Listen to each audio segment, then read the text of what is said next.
November 2012, Las Vegas. One of the most extravagant parties in America is about to begin. Leonardo DiCaprio, Kanye West, Kim Kardashian. Standing in the middle of it all is a man almost nobody has ever heard of. He stole $4.5 billion from an entire country and bought his way into Hollywood. He financed the Wolf of Wall Street. He paid Britney Spears to perform at his birthday, and today he's still one of the world's most wanted fugitives. His name is Jho Low. He pulled off one of the biggest financial frauds in history, and it all started with one simple realization at 16 years old. To understand Jho Low, you need to understand what he figured out at 16 years old. In 1998, Low arrived at Harrow, one of Britain's most elite boarding schools. His father had paid the fees. The family was wealthy by Malaysian standards, but at Harrow, wealthy by Malaysian standards meant nothing. Low's dormitory housed the sons of Gulf royalty, Arab princes, and dynastic families who commanded wealth on a scale he had never encountered. These were not rich children. These were heirs to sovereign fortunes. And Low watched them, studied them, and understood something that would define the next 20 years of his life. Access was worth more than money.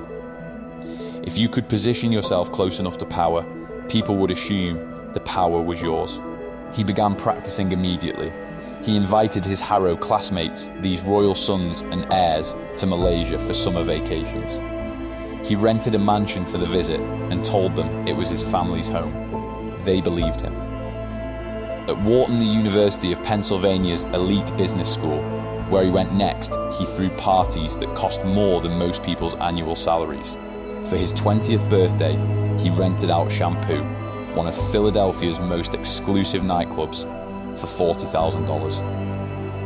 He was not projecting wealth. He was building the appearance of wealth as a tool way to get close to people who had the real thing. And it worked. Every time. By 2007, Low had identified his target. Malaysia's government was preparing to launch a new sovereign wealth fund, a state investment vehicle designed to channel oil revenue into national development. It would be called 1MDB, One Malaysia Development Berhad. It would be backed by the full faith and credit of the Malaysian government, and it would be controlled, in practice, by whoever could get close enough to Prime Minister Najib Razak to influence how it operated. Low had already been introduced to Najib through Najib's stepson, Riza Aziz, a connection he carefully cultivated.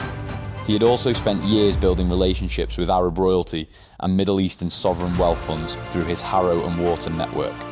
These weren't friendships, they were investments.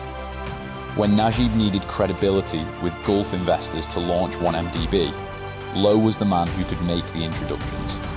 He connected Malaysia to Abu Dhabi's sovereign wealth fund. He arranged meetings with Saudi royalty. He made himself, in Najib's eyes, indispensable. Najib later described the arrangement simply. He had connections with Middle Eastern royal families that could be of value to Malaysia. Low had no official title at 1MDB. No formal role, no contract. He was simply described in internal communications as an advisor. An advisor with the ability to move billions of dollars through shell companies before anyone noticed they were gone. The fraud itself was a masterpiece of layered complexity designed not to be understood. The US Department of Justice would later describe it across 3 separate schemes. First, $1 billion channeled through a joint venture with Petro Saudi International, a mysterious company with ties to the Saudi royal family that existed largely to provide a credible sounding destination for funds that were actually flowing into Low's personal network. Second, Goldman Sachs raised $1.4 billion for 1MDB in a bond offering. The proceeds were supposed to flow into legitimate investments. Instead, they were diverted into a Swiss offshore company controlled by Low and his associates. Third, another Goldman bond offering raised $1.3 billion. It was routed to a Singapore bank account and disappeared into the same network.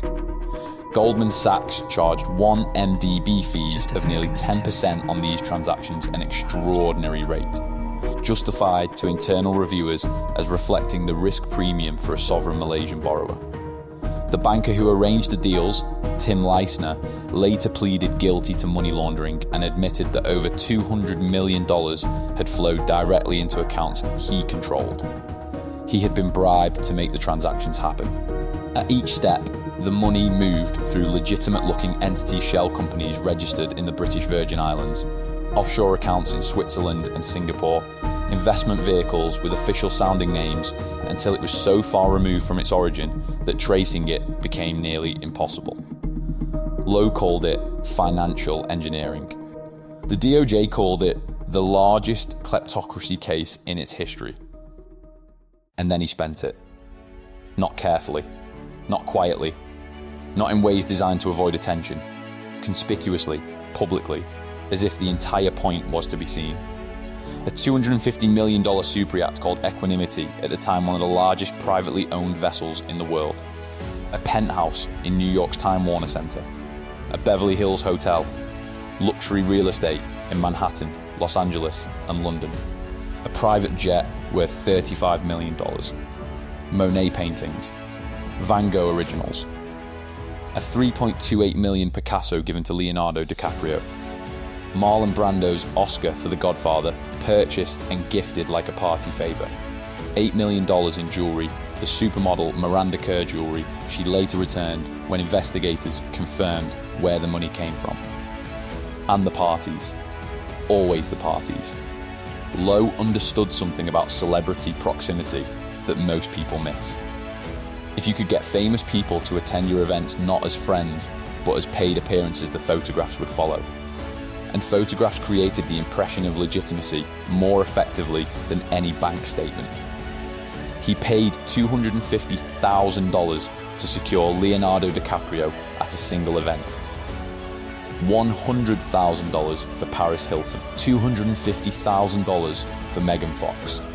He financed The Wolf of Wall Street, a film about a financial fraudster using money stolen from the Malaysian people. The film thanked Reza and Jho in its credits. When DiCaprio accepted a Golden Globe for the film, he thanked Jho Low by name in front of the world. The money was everywhere. And because it was everywhere, surrounded by famous faces and luxury brands and legitimate institutions like Goldman Sachs, nobody asked where it came from.